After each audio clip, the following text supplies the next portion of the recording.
समाजस्थल में उपस्थित रजत जिला के पार्टी के प्रति समर्पित निष्ठावान कार्यकर्ता साथियों, काफी लंबे समय के बाद आपके बीच में आके मुझे अपनी बात करने का अवसर मिला है। 2005 में जब हमारी सरकार गई थी, कांग्रेस पार्टी की सरकार बनी और उस सरकार ने एक साजिश और षड्यंत्र करके मुझे 10 साल के लिए जेल भिजवाया और मेरे जेल जाने के बाद बड़ा दुष्प्रचार फैलाया गया था कि अब्दुल्ला तो जेल में मरेगा और इंडियन नेशनल लोकल पार्टी समाप्त करेगा। आप बधाई के पात्र हैं। मेरी गैर हाजिरी में आपने सेक्टर को पहले के मुकाबले में ज्यादा महसूस हो रहा है।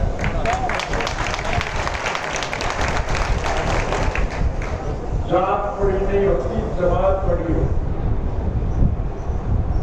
मैं जेल से रिहा होने के बाद सर्वप्रथम उन साथियों को बधाई देने गया जो पिछले 2 महीने से गर्मी, सर्दी और बारिश की परवाह किए बगैर भूखे प्यासे किसान के अधिकारों के लिए संघर्ष में जुट गए। मैं जब उनको बधाई दे रहा था तो मैंने गौर से देखा उस संघर्ष में 30 जाति के लोग बैठे थे। हिंदू, मुस्लिम, सिख, ईसाई, हरिजन, बैकवर्ड, व्यापारी, कर्मचारी, कारखानेदार, मजदूर, किसान और कमेरा सभी लोग इस सरकार का अंत करने का निर्णय लेकर के संघर्ष में जुट रहे थे।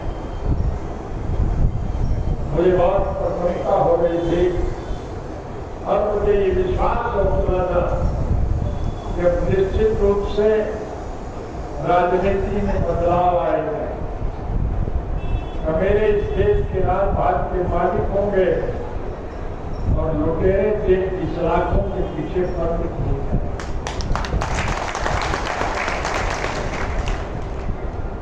मुझे जब सजा दी गई इस बात को लेकर के लिए कि हमारी सरकार के वक्त में हमने 3610 युवकों को रोजगार दिया था। नौकरी, जिन युवकों को हमने रोजगार दिया, नौकरी दी, उनकी तो प्रमोशन हो गई, तरक्की हो गई और मुझे 10 साल की बजाय 7.5 साल की मिला। आपको सुनकर के हैरान होगी, इन्होंने परंपरा को भी तोड़ दिया। जो लोग अदालत में जाकर दरख्वास्त देते हैं, शिकायत करते हैं, उनकी सुनाई होती है।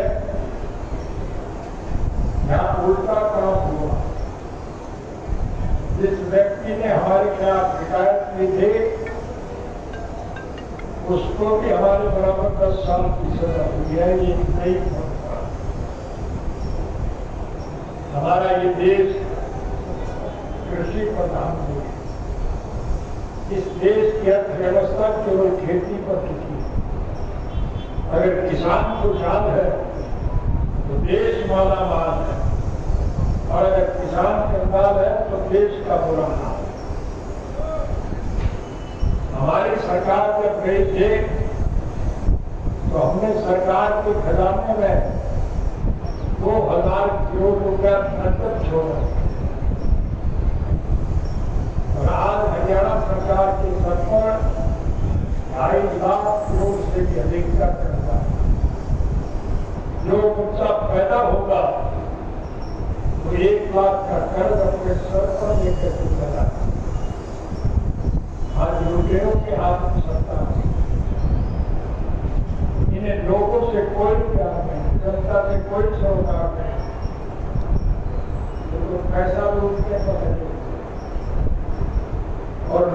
सारी सीमाएं लाद दी। 1978 में लोकसभा के चुनाव थे।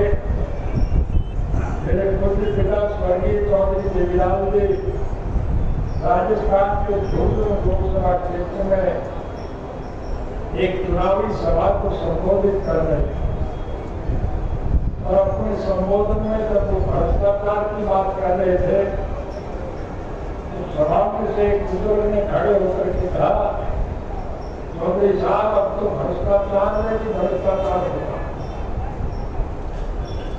चौधरी साहब समझ नहीं पाए। उन्होंने पूछा कैसे?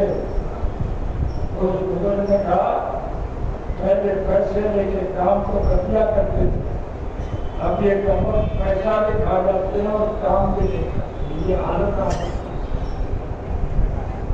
इस प्रकार के कानून बनाए जाते हैं जिससे इस देश की सारी संपत्ति टैक्स की शक्ल में मुट्ठी भर बड़े उद्योगी घराने हैं, अंबानी और अडानी टाइप के, उसके पास जाता है और उनसे ये लूट करके देश की अर्थव्यवस्था करता है, सारी सीमाएं लूट होती है। आज इस देश का हर नागरिक दुखी है। जैसा मैंने अभी बताया, 36 राशि के लोग और वो दुखी लोग एक मन बनाए बैठे हैं कि जब भी अवसर मिले हम इस सरकार का पतन करेंगे और इंडियन नेशनल लोकल पार्टी की सरकार। आज विरोध पक्ष के लोग भी इस बात को मान के चलते हैं कि संगठनात्मक दृष्टि से सारे भारतवर्ष में सबसे बड़ा दल इंडियन नेशनल लोकल पार्टी।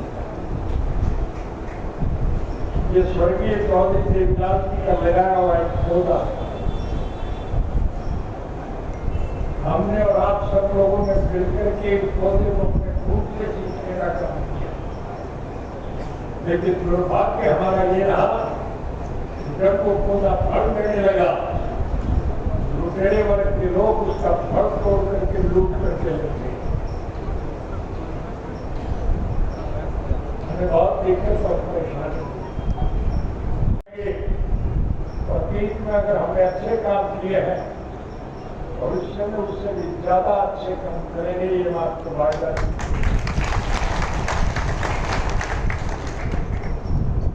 एक दफा मैं चंडीगढ़ गया और चंडीगढ़ में अपने किसी मित्र से मिलने के लिए जा रहा था। जिस सड़क से मैं जा रहा था उसी सड़क पर मुख्यमंत्री निवास में मैंने गाड़ी रोक करके देखा, मुख्यमंत्री की वो खिड़की छूनी पड़ी। हरियाणा के इस मौजूदा मुख्यमंत्री ने सरकार बनाने के बाद सबसे पहली घोषणा की थी, मुख्यमंत्री निवास में जो कोई आकर के दरख्वास्त देगा उसको सारी सुविधा दी है। मैंने लोगों से पूछा इस खिड़की में कोई है? अब लोगों ने कहा कि क्या कर लोग आके अगर कोई भूरा भटका किसी काम के लिए आता है तो फिर पुलिस के द्वारा उन्हें ट्रैक करके दूर बढ़ा दिया है। आज कोई नहीं आता। मैंने उस दिन से एक मन बना लिया, अगर कभी सरकार बनाने का अवसर मिला तो हम इस नीति को बदलेंगे। प्रजातांत्रिक प्रणाली में जनता के सहयोग और समर्थन से सरकारें बनती हैं और फिर चुनी हुई सरकार की जिम्मेदारी होती है कि उधर इनके कामों में रुचि ले, लोगों की मूलभूत जरूरियात पूरी करें।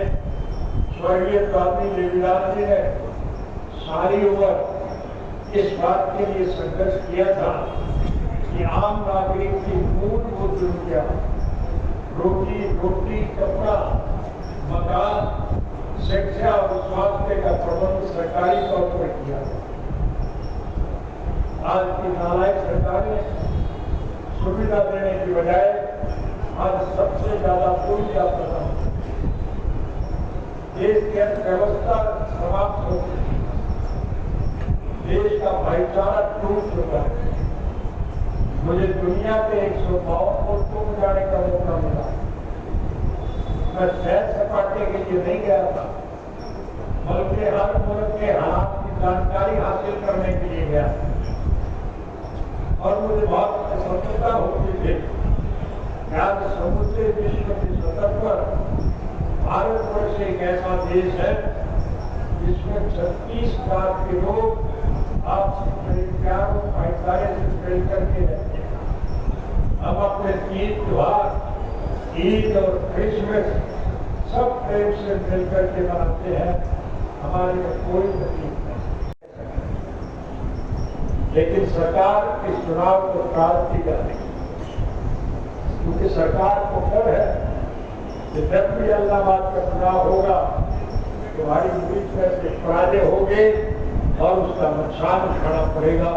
इसलिए इस चुनाव को टालती जा रही है। और प्रदेशों की खाली सीटों के चुनाव हो रहे हैं, लेकिन हरियाणा का चुनाव नहीं करा रहे। बकरे की बात कह भाव चढ़े, आगे तो चुनाव कराना पड़ेगा।